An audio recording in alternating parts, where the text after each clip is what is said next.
Gagawa po tayo ng mayonnaise. Dahil wala po akong mabiling mayonnaise, kaya maggawa na lang po ako. Ito po yung cooking oil. Ano ba yun?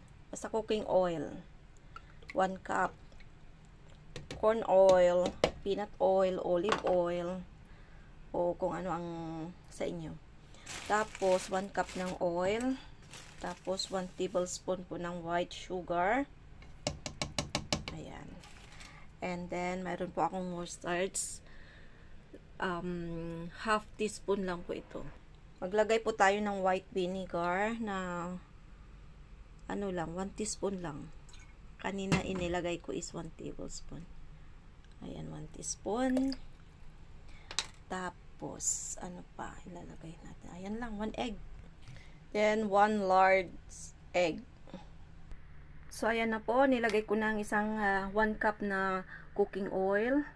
Tapos, 1 tablespoon na sugar. 1 teaspoon na white vinegar.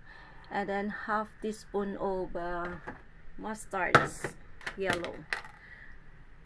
Tapos, salt. Kunti lang. Half teaspoon lang kasi maalat. Gumawa na ako ng mayonnaise kanina. Ayun, no? So, magagawa po ako ng salad. Kaya lang wala akong mabiling mahal yung mga nandoon sa shop. Kaya gagawa na lang ako. Tignan nyo po. Ayan, start na po natin.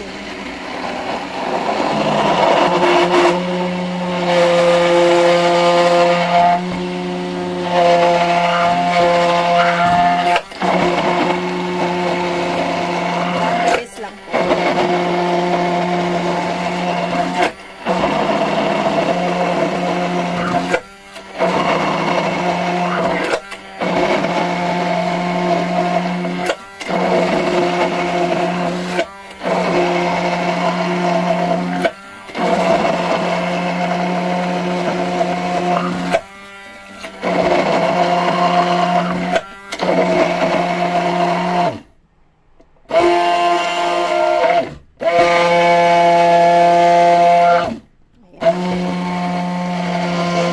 Mayonnaise, ganun lang kabilis.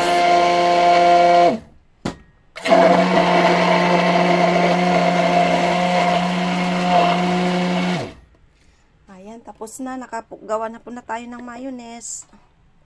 Napakadali lang. Ayan, ililipat ko na ito sa aking jar. Marami pong salamat. Isa pang beses maggagawa ko.